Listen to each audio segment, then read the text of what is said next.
No cenário internacional, vamos falar sobre o Oriente Médio. Três reféns israelenses foram libertados hoje na faixa de Gaza, depois de uma semana de tensão em que o acordo de cessar-fogo correu o risco, inclusive, de colapsar.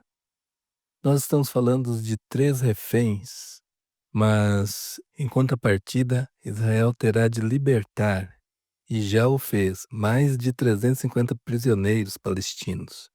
É praticamente 1 para 100. Essas são as regras, então, que foram firmadas neste acordo de cessar-fogo que cambaleou nessa semana,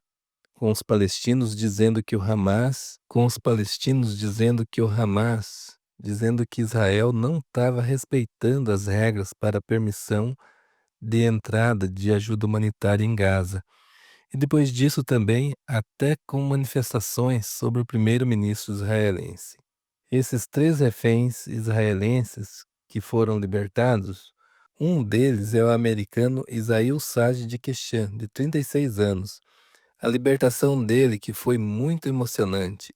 Ele encontrou com a esposa depois de 497 dias em cativeiro, e a esposa dele estava grávida quando ele foi sequestrado pelo Hamas, no dia 7 de outubro de 2023.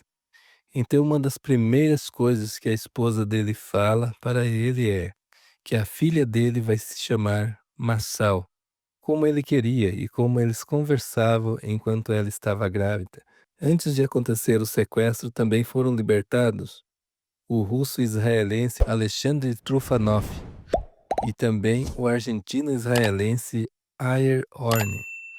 As libertações aconteceram por volta das 5 horas de Brasil, e essa é a sexta troca de reféns desde o início desse segundo acordo de cessar-fogo.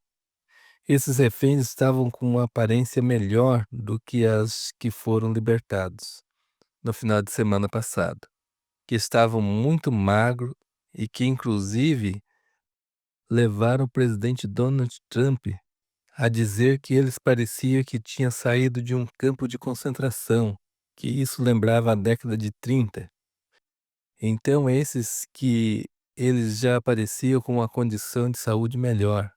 Mas Trufa também, em algumas imagens que aparecem desse momento de libertação, ele também parecia enfrentar alguma dificuldade para andar e foi levado ao hospital.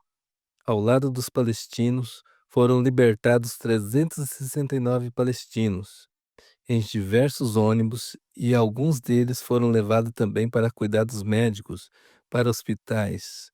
Outros deles foram levados então para algumas regiões ali diferentes de Gaza.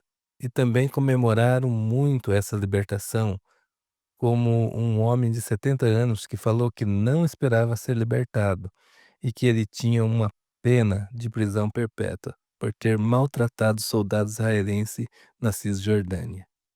Um israelense ainda disse algo muito tocante. Ele falou: se o foco do Hamas era libertar os prisioneiros, eles conseguiram, porque eles invadiram Israel, mataram terrivelmente um monte de gente e levaram alguns reféns. E olha o que nós vemos. Agora, para 3 reféns, eles receberam de volta 350 prisioneiros que estavam em Israel. Então, se o foco era esse, tiveram sucesso ao fazê-lo.